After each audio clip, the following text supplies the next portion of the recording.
Hi everyone, I am Ariel Smith. Welcome to Enchanted Astrology. And thank you so much for joining me today because this is actually a really exciting episode for me since this is the first time that we will be really diving into astrology and interpreting a chart through specifically the Western sidereal system and even more specifically using the Fagan-Bradley zodiac. So if you're used to hearing me talk about astrology through the tropical zodiac, this is a little bit of a shift. But what I want to do today is I want to orient us to where we are in terms of the sidereal zodiac and what that story is telling us. So I want to take a step back and I want to look at the bigger picture of where we are right now. Because when I think about astrology, I don't just look at one single planet and say this means this. We want to zoom way out and first understand the largest cycles that we're moving through and then work our way back from there to the smaller ones. So, similar to kind of how you look at a map, maybe if you're standing somewhere in a city and you just see one street right in front of you, maybe you know where you're standing on that street, but you don't necessarily understand where you are in relation to the rest of the city. But if you zoom out and you can see all the roads, the neighborhoods, the terrain around you, then you can better understand and orient yourself to where you are in space and time. And I also like to use the analogy of like an index where you have to start with the broadest topics first to hone down to the exact subject that you're looking for. So I use astrology in a similar way. So I want to do that for this episode. So when we zoom way out as far as we can go, we actually are looking at the Age of Pisces. So this is the precession of the equinox, and I did discuss this in the last episode I did on the difference between tropical and sidereal, and why sidereal is all about following that precession of the equinox to determine, where the sun is in the zodiac when we are at the spring equinox. So tropical zodiac says every single time the sun is at that midpoint or the spring equinox, that marks 0 degrees of Aries.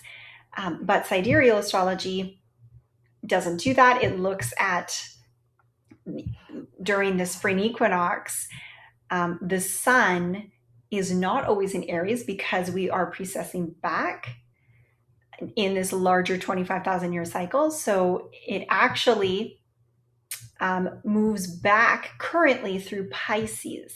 So when we reach spring equinox, the sun is technically currently at around 4 degrees of Pisces, and it keeps moving back.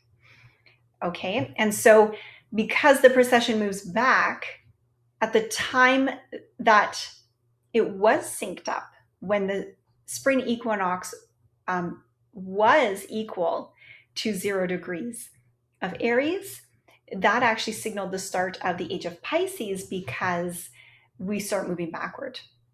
So similar to how the lunar nodes work, when you reach 0 degrees of a sign, that signals the completion of the journey through that sign and the start of the next one. So 0 degrees of Aries equals Age of Pisces. 0 degrees of Pisces will equal Age of Aquarius. So there are a few different types or categories under sidereal zodiac. And I am using the Fagan-Bradley calculations. They differ between the different schools of thought by about 2 degrees roughly. So, but all in all, using Fagan-Bradley calculations, Age of Pisces began around 221 AD. And it will last for 2100 roughly years. And that is the largest cycle that we can place ourselves inside at this time. Okay, so we have Age of Pisces inside of that, we have the next large cycle, which is our Pluto cycle. And in Sidereal, Pluto is in Capricorn currently. And then within that, we have Neptune, which is currently in Pisces in Sidereal. And we have Uranus, which is in Taurus. So when I started looking through these, through the sidereal zodiac, and looking back through the ephemeris and history and previous times that these planets were in these same signs, sidereal really seemed to reflect a very obvious picture to me. And that's what I want to explore with you today. So if we start with the age of Pisces that we're in,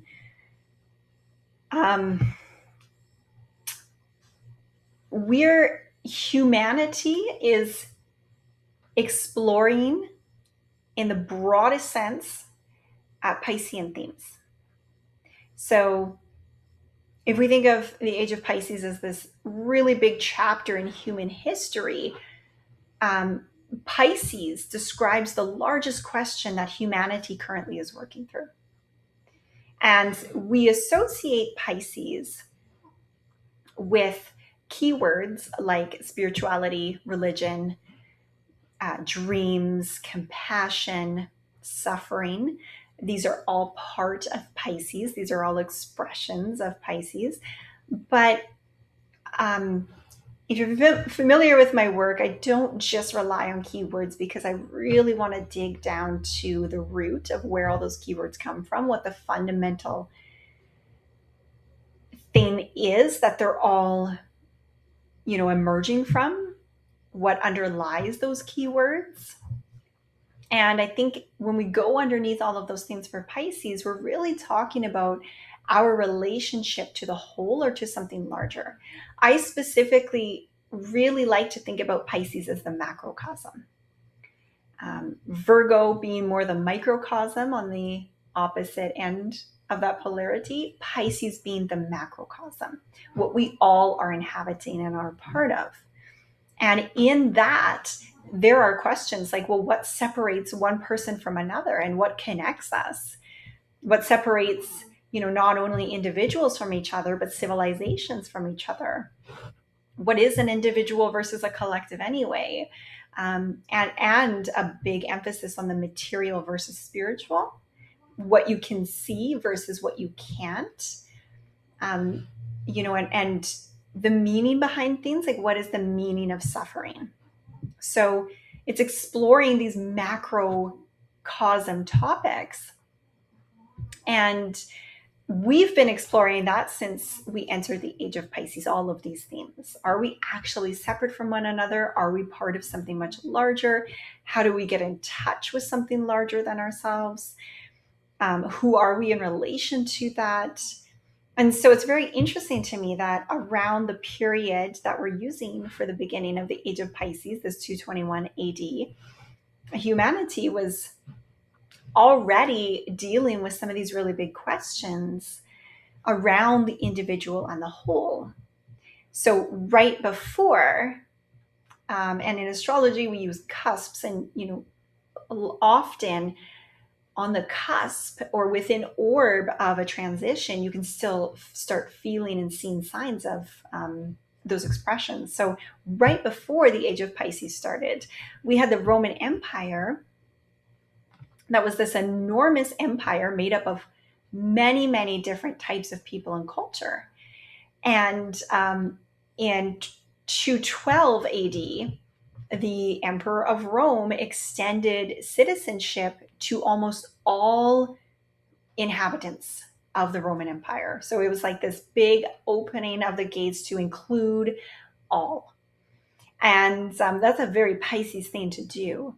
And we also see Christianity growing during that period. People were starting to think very deeply about God, about salvation, suffering, death, the soul, right? And what happens to us beyond this physical experience of life. So these things were becoming a very, very big part of our experience during this age around 221 AD and have continued since. So the Age of Pisces is this large chapter where we are exploring the macrocosm. We are exploring who we are in relation to that. And that includes things like spirituality, religion, and investigating the invisible versus the visible world. Now, inside of that, we can start with Pluto, because Pluto is the next slowest moving cycle. It takes about 248 years to travel around the zodiac. So within one age, which lasts around 2100 years, we have, I believe, almost roughly about 8 Pluto cycles per sign. So when you think of 2100 years, it takes 248 years for Pluto to make a full rotation around the zodiac. When Pluto enters Aries, say, it will take 248 years to go back to Aries, meaning that he will return and transit Aries roughly about 8 times during one of these larger ages. And so, because we are nearing the end of the Age of Pisces, we are currently at the second last Pluto cycle for where Pluto is currently. So Pluto is currently 8 degrees of Capricorn, and will stay there for until roughly around 2040, and we'll come back again to Capricorn one last time before the Age of Pisces ends. So we're in the second last Pluto in Capricorn cycle. And I think of these as Pluto working through deeper and deeper layers of the same theme until it comes to its final completion. Okay, so Pluto, as we know, is associated with transformation, power, control, obviously being the underworld, things that are hidden, also power, what has become too powerful, and just what is inauthentic and therefore not sustainable and therefore not working. So Pluto is very concerned with breaking things down so that something new can come and take its place. Out with the old, in with the new. So it will force us to deal with things that we may rather avoid, because we, tend to be creatures of comfort. And so it can be very uncomfortable to have to make changes and to transform and restructure things that are, that we're familiar with. And especially when we're overly familiar with something to the point of it just being deeply unhealthy, Pluto is the force that is going to come in and do something about that. So if Pisces, the Age of Pisces, is this larger story, Pluto is working on something within that story. And right now, with Pluto being in Capricorn, those themes within the Age of Pisces, Pluto is working on, have to deal with the sign of Capricorn. So if we look at what Capricorn is all about, again, we hear the keywords. So we hear government, institutions, authority, business, a big one, your career, hierarchies, rules, structures, boundaries, so many keywords. But again, if we dig down to what do all those have in common, Capricorn, very, very simply, is the structure of our world. So it's the structures that we create in order to organize our physical reality. So if you think about incarnating into the world, there are physical consequences to that. So you need to eat, you need food, shelter, clothing, you need to cooperate with other people. You know, the body ages, you need to maintain that, you need to maintain structures, you know, buildings, architecture, or they start to erode, you know, erosion takes in. So there are consequences to physical incarnation. And Capricorn are the structures that we make, especially on a large scale and collectively, in order to manage and maintain those consequences over time. So how, you know, we need to eat. How do we distribute resources to everybody so people can eat, so people can have a place to live? How do we govern people so we can cooperate? How do we create rules based on the world that we know? And how do we organize our participation within these structures? So we create these systems that will continue working after the people that have created them are gone. And that's how we get things like governments and businesses, economies, institutions, laws, hierarchies. All of these things are a structure that we've created to organize our physical reality. Okay. And so they tell us how we participate in the world. They actually mediate our relationship with physical reality because they tell us how we can make money, you know, how we can work, who has authority, who owns things, who is responsible for what, how resources are distributed. You know, you are born, well, the state issues a, you know, legal identity. You want to buy a house, well, there are laws and there are rules, and you know, this is how our society is organized. So when we look at Pluto and Capricorn, we don't want to just reduce it to one of those systems. So, you know, the governments are going to change, or, you know, whatever institution is going to change. I think it goes much, much deeper. It has much deeper roots than that. It's actually what is happening to the structures that we've built to organize our society when, you know, they are no longer functional really for the current life that we're living. They've met their stress thresholds or their stress points. We've revealed their inefficiencies. They've now actually made life more difficult instead of helpful. And this is where Pluto, you know, comes along. So if we look backward in history, one of my favorite things to do, look backward in history, and we start looking at when was Pluto last in Capricorn and what was going on during those times. So we see in 1525 to 1544, Pluto was in Capricorn. 1773 to 1792, and now from 2021 to 2040. And again, that last Pluto cycle during the Age of Pisces will be 2268 to 2288. So currently we're in that second to last one. So what happened to the structures that organize people's lives during the previous Pluto in Capricorn cycles? Well, let's go back to the period around 1525 to 1544.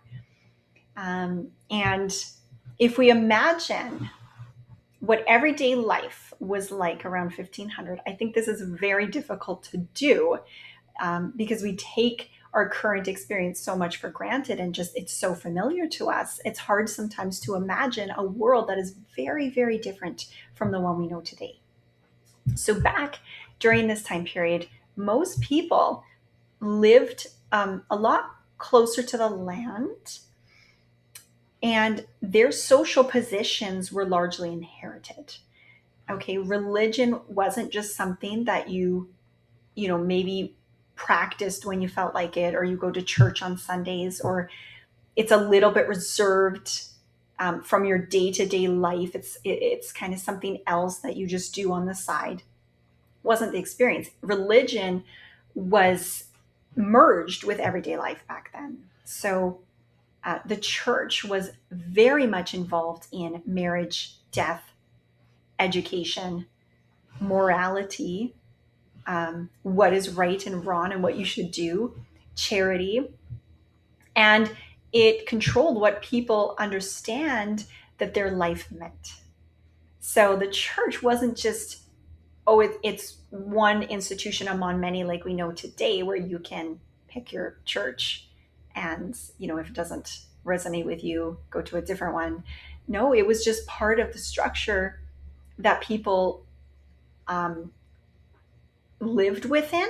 It mediated how they related to the reality. They were the ultimate authority. You had a baby, well, the church was involved in that. You want to get an education, the church was involved in that.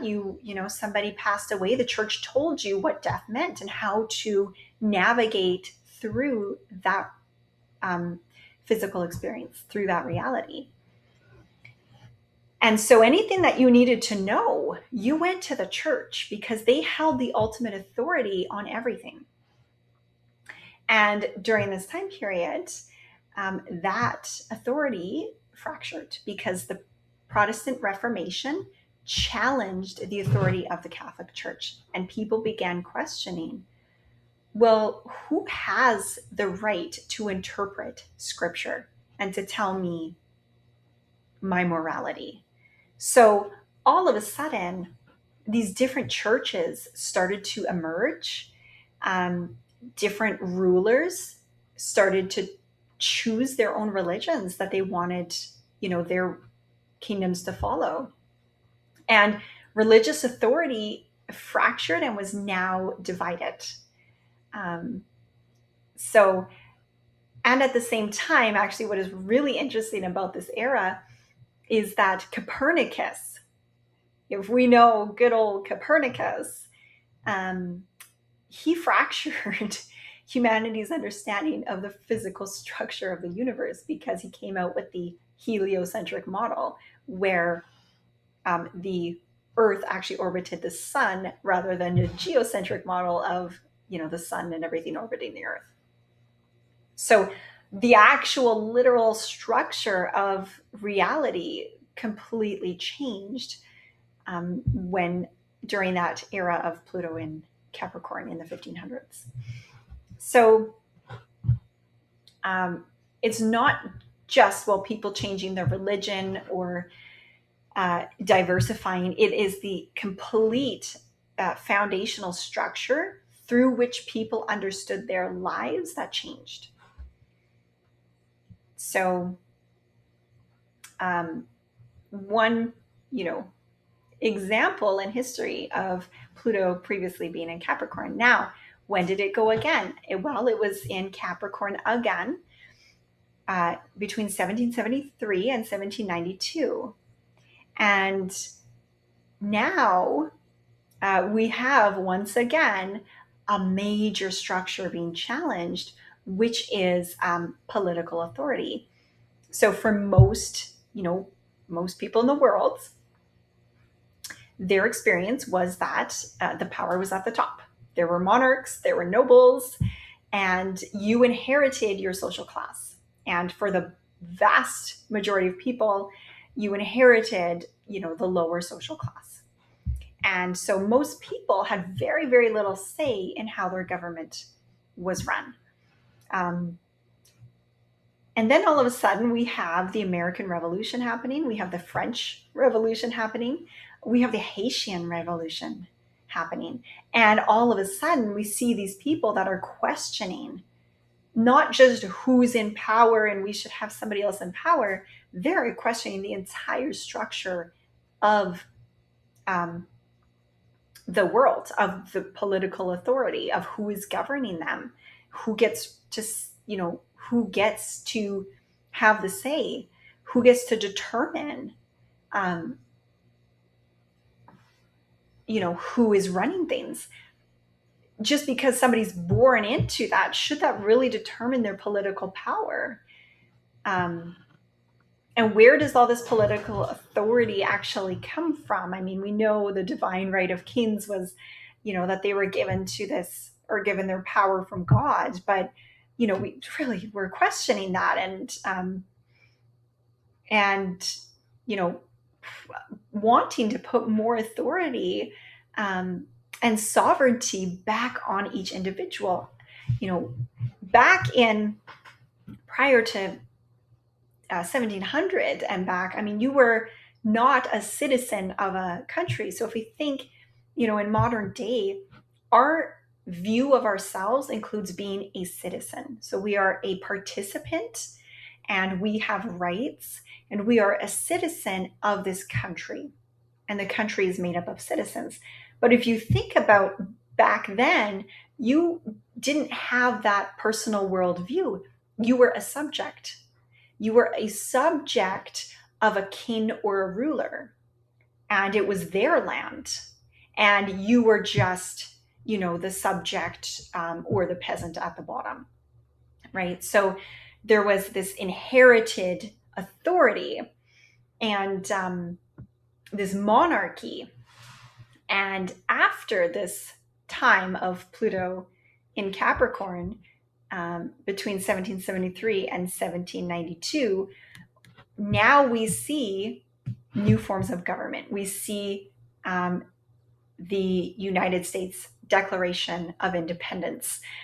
We have the tennis court oath, where the people were, even though holding the majority of the population, they were given least amount of influence politically when it came to voting. And so the clergy and the monarchs essentially could just overvote the mass of people because they held most of the power.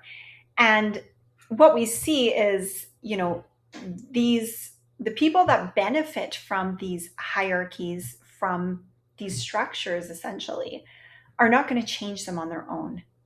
So, what happened in the tennis court oath was having all of the masses of people essentially saying, we are the masses of the people. So we are not going to come out until we have a constitution. And so you're not going to get your taxes. You're going to have a huge revolt on your hands.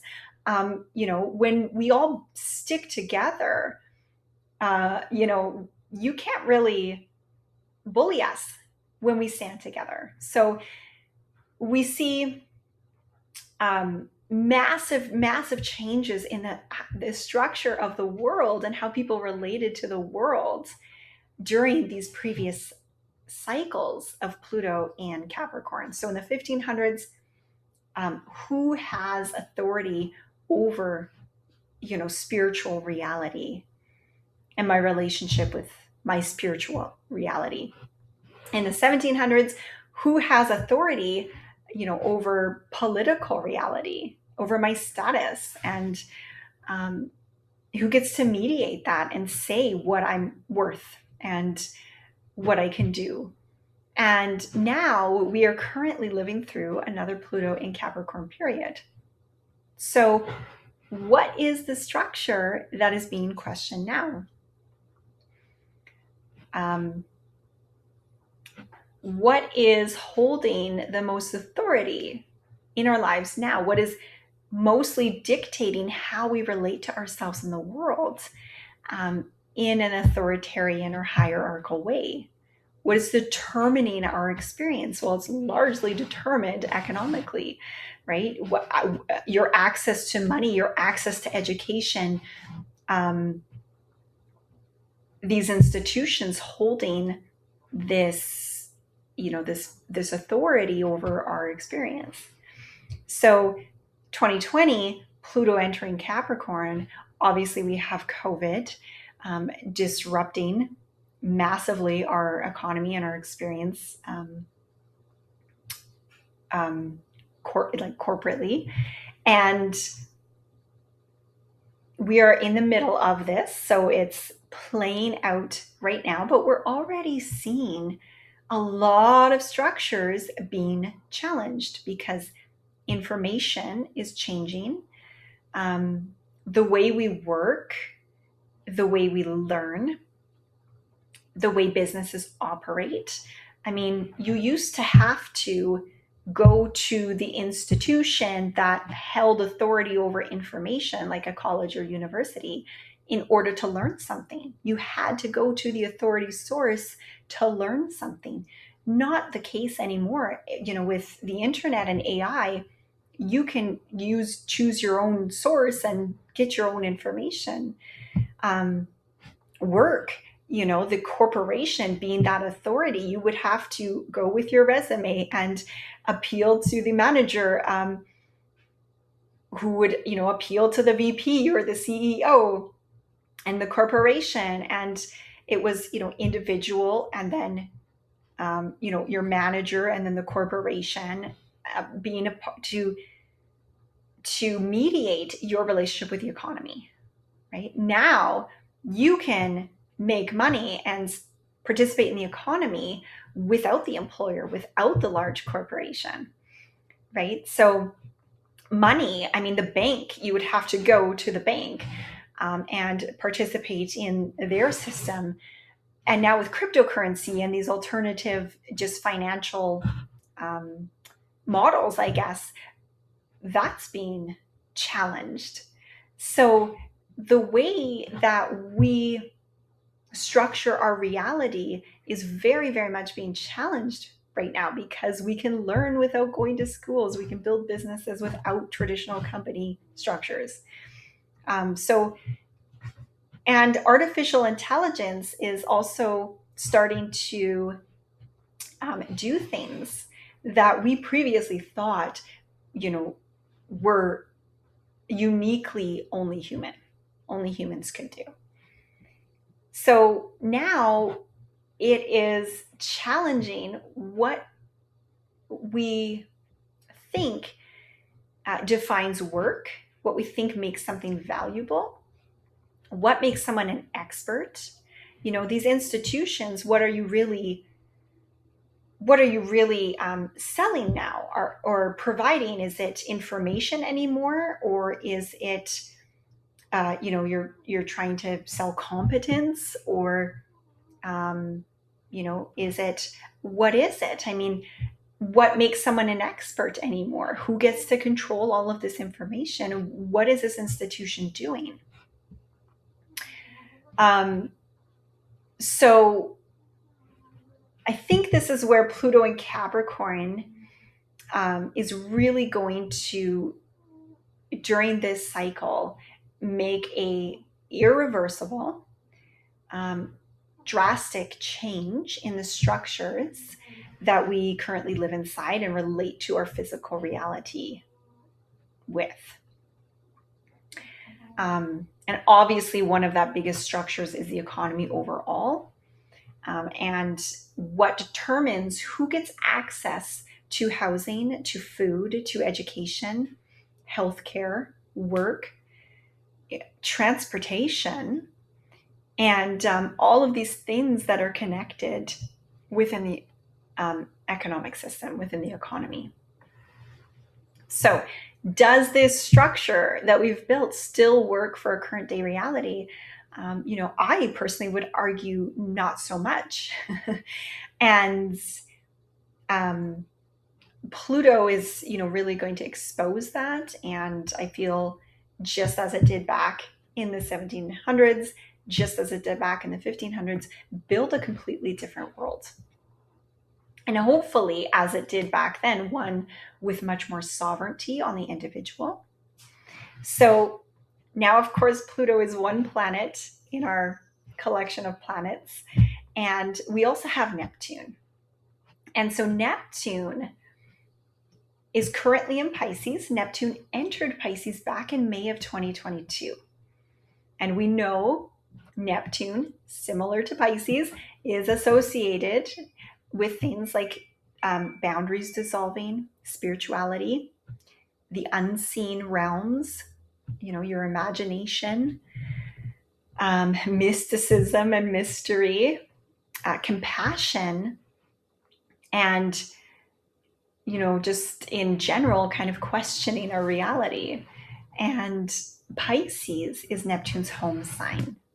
So when Neptune is in Pisces, we think about the boundaries between things starting to blur and dissolve and becoming very ambiguous. When Neptune is in Pisces, we see eras that are very ambiguous and confusing. Okay, so what is real? What isn't? What is visible? What is invisible? What is human? What is spiritual? What is connecting us? All of these interesting topics come up during a Neptune in Pisces cycle. Now, the previous cycle was between 1858 and 1871. And before that was 1693 to 1706. So if we look at those, many of you may have keyed in when I said 1693 to 1706. This was exactly the time the Salem witch trials happened, because they were between 1692 and 1693. So right as Neptune enters Pisces, we have the Salem witch trials happening. And this was about people trying to determine whether invisible forces were actually real. It was very confusing. I imagine living through a time where you are being accused of witchcraft. People are saying you're showing up in their bedroom at night. You put a curse on them, you put a hex on them. Topics like, are spirits real? What is supernatural and what is going on in the supernatural world? Who's interacting with the supernatural world? You were accused of being in cooperation with the devil and all of these, spiritual phenomenon. And could that be proven? And so these questions were literally being brought into courtrooms and treated as questions that needed to be answered. So very, very ambiguous time to live through. And also during this time, we also have Newton's Principia that was published. It was published in 1687. And so we have on one side people arguing about and asking about invisible spiritual forces. And on the other side, people are asking, well, can we understand the invisible world using observation and reason? And so what is real? How do we know what is real? Where's the boundary between the unseen and the seen? Where is the boundary between faith and knowledge? So that's a very Neptune in Pisces kind of a question to ask. And now later on, when Neptune entered Pisces again, between 1858 to 1871, this was a time period marked very distinctly with a rise in American spiritualism. So people were holding seances. There was an interest in mediumship. People were trying to communicate with the dead. Some people wanted to even investigate these spiritual and paranormal experiences using scientific reason and data. And so again, we see this time period where we are asking, can the invisible world be understood through the material one? And at the same time, again, we have in 1859, Charles Darwin published The Origin of Species. And now we're asking another boundary question here. What makes humans different? Where do we come from? Are we separate from nature? Are we connected? Are we all part of the same process of life? So very Piscean themes, our overall broader connection. And at the same time, we also have the American Civil War and abolition happening. So big themes of suffering, compassion, the individual versus the collective, our collective responsibility for the suffering of another person. What does it mean to recognize another person's humanity? These, again, Piscean themes and boundary navigation, we're starting to see a pattern. So now Neptune is in Pisces again, and I would say we are again living through a very ambiguous era right now. So Pisces entered earlier May in 2022. We have ChatGPT becoming publicly available around fall of 2022. So all of a sudden, Neptune's in Pisces, and we have machines that can write, create images, generate voices, produce videos, replicate human communication. And all of a sudden, here we are in these themes again. What is the boundary between real and artificial? The boundary between what makes something human and not. Are we separate in this way or not? And for a relatively long time, we had a very firm boundary between what it meant to be human. Machines could calculate, but humans could think. Machines, yes, they can perform repetitive tasks, okay, but humans, we can create. And now that boundary is getting very blurred, very ambiguous. And we're dealing with a different relationship overall to even what we can trust in terms of information. Because we used to think, the eyes were your, proof. If I saw something, well, then it's real. But now all of a sudden, Pisces and Neptune, seeing something doesn't necessarily prove that it happened. So a photograph we know can be generated, edited, photoshopped. A voice can be generated. AI can, generate a person that's completely fictional, don't even exist, right? We're seeing these like deep fakes videos or whatever. I think that's what they're called. And very, very difficult to discern, which is the opposite of Pisces in Virgo, right? Virgo can discern. Age of Pisces, very difficult to discern. Neptune in Pisces, very difficult to discern, what is real. And again, in this time, starting 2022, we are now seeing an exploding, massive, growing interest in spirituality, in consciousness, the unseen realms, experiences overall that just don't fit with our, previous material scientific explanations.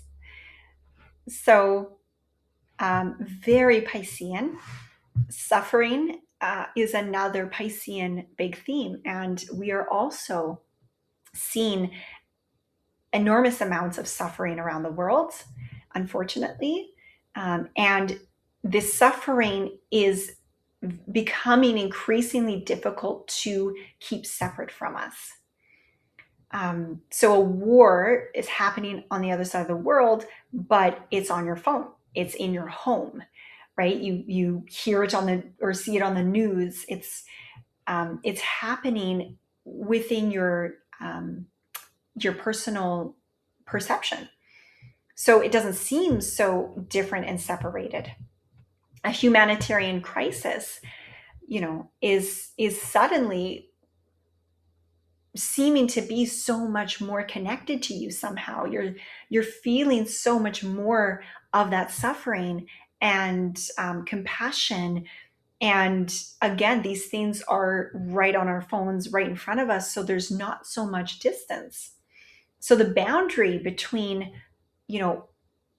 our lives and the lives of people that we've never met before is starting to become much thin. And so that's bringing us continually back to these Pisces themes What does separate us?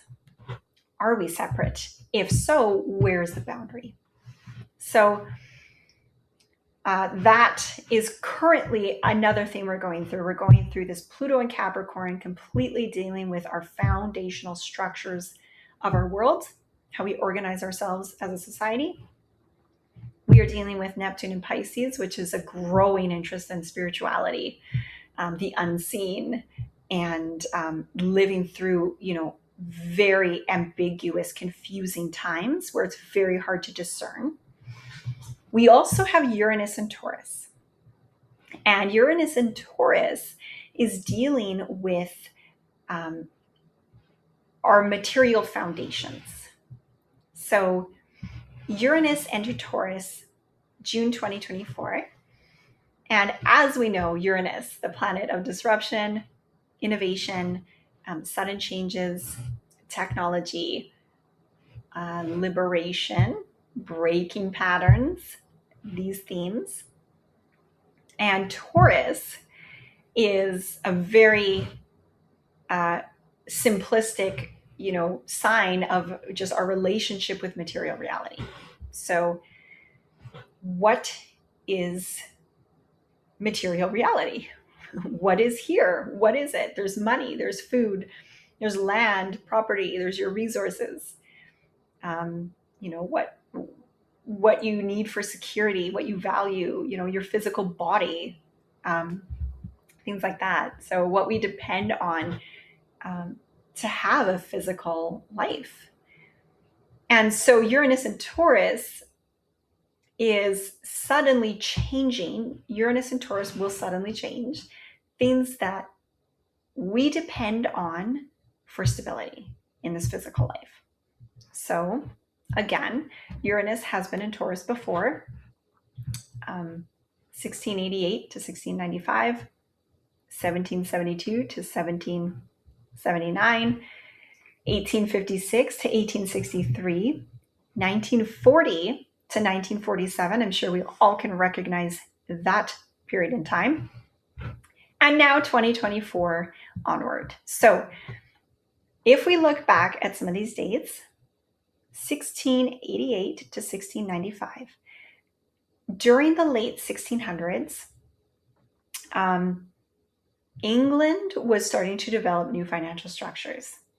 And exactly during this chunk of time, in 1694, the Bank of England was actually established. So the government was innovating and developing new ways of borrowing money, raising taxes, financing war that was becoming increasingly expensive. So we're seeing changes in how society organized their money and resources. And again, we have those Salem witch trials happening in this broader period as well. Then Uranus and Taurus again, 1772 to 1779. Well, there was a massive financial crisis in 1772 that spread all through Britain, Europe, and even American colonies. This was a crisis. Banks failed. We had businesses that collapsed. Credit was disrupted. And at the same time as this, the Industrial Revolution was also beginning. So production was changing. Machines were doing human labor. And the material world was at this time changing on a scale that would completely transform civilization. So Uranus and Taurus completely changes our relationship with our resources. Uranus and Taurus, 1856 to 1863. Again, we have another financial crisis. Banks failed, businesses collapsed, railroads were very hard hit during this time, and we had the American Civil War. So during this time, Uranus and Taurus was bringing up what can actually be owned. Can another human being actually be property? Is that right? Who has the right to own land or another person? So Taurus themes of property, resources, ownership. Uranus of liberation, freedom. Uranus, again, was in Taurus 1940 to 1947. And this is such a literal manifestation of Uranus and Taurus. We couldn't get more Uranus and Taurus if we tried. Unfortunately, we have World War II. The material world was completely disrupted. Like, okay, there's a massive war. We need to convert this factory to make bullets now. Sorry, everybody, let's get out of here and start making bullets. Resources were rationed. We had to, really disrupt the resource chain. Transportation was changed. Manufacturing changed. We restructured to accommodate for the war. We restructured the resources to accommodate for the war. And then the most literal expression of Uranus and Taurus is the atomic bomb. So we discovered a way to release enormous amounts of energy from the structure of an atom. And it doesn't get much more literal of Uranus and Taurus. With Uranus, they used uranium in the atom. Uranus, uranium. In Taurus, bombing the earth. And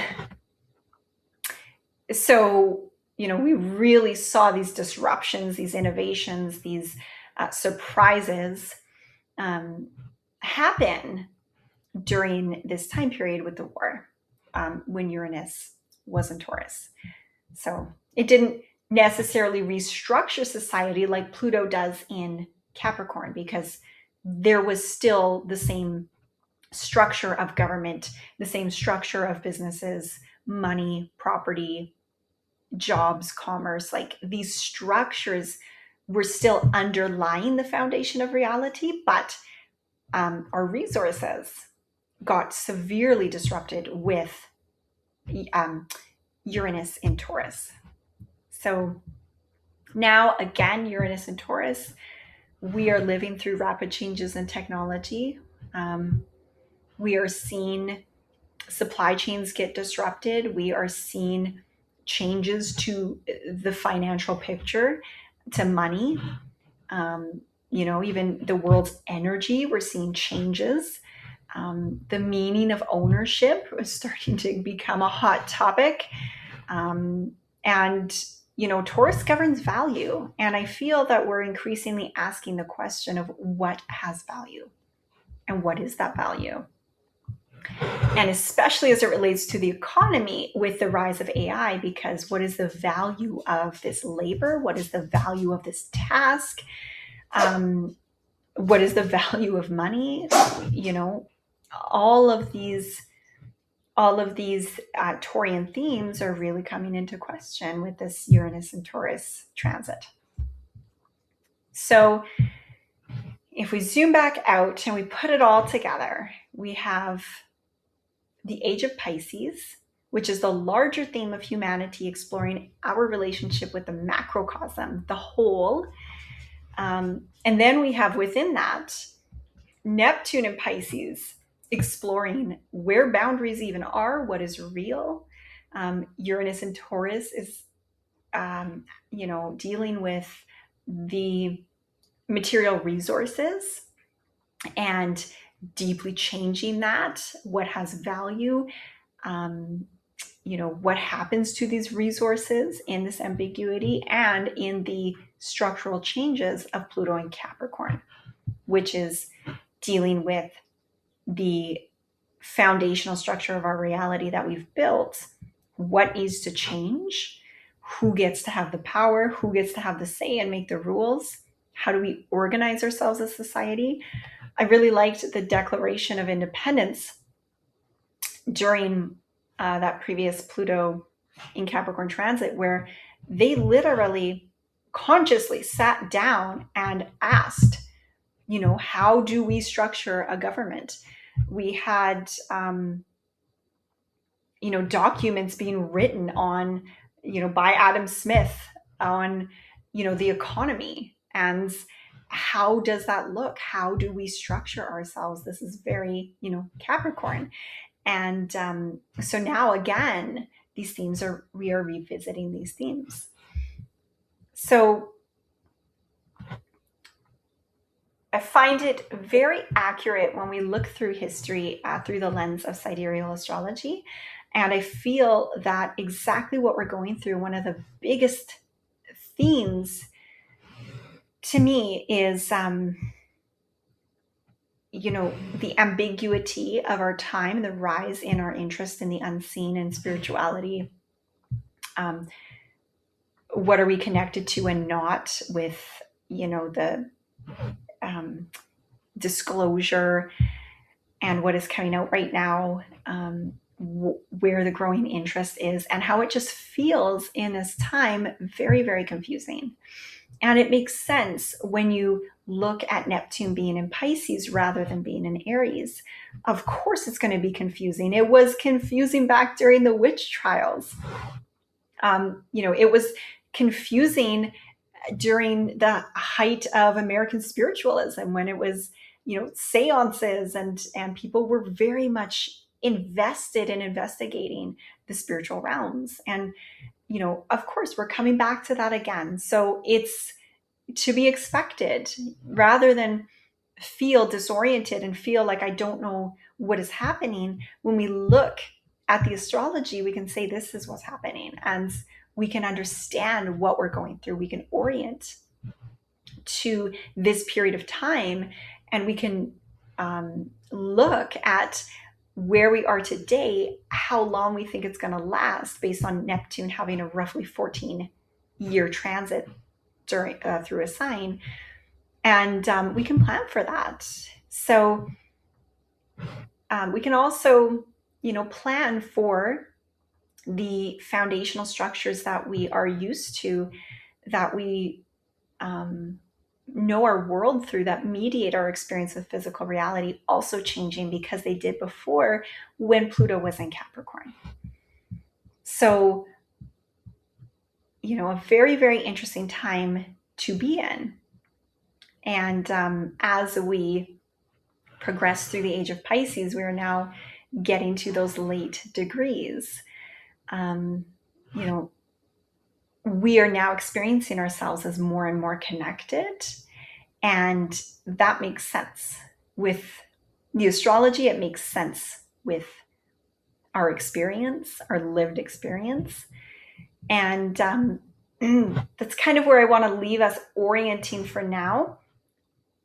I will go into smaller orbital planets in next episode, and we can keep track through there. But I feel it's just really helpful to orient us to the larger cycles happening in time right now. Astrology isn't necessarily just, each week something new and totally unrelated is happening and you got to keep up.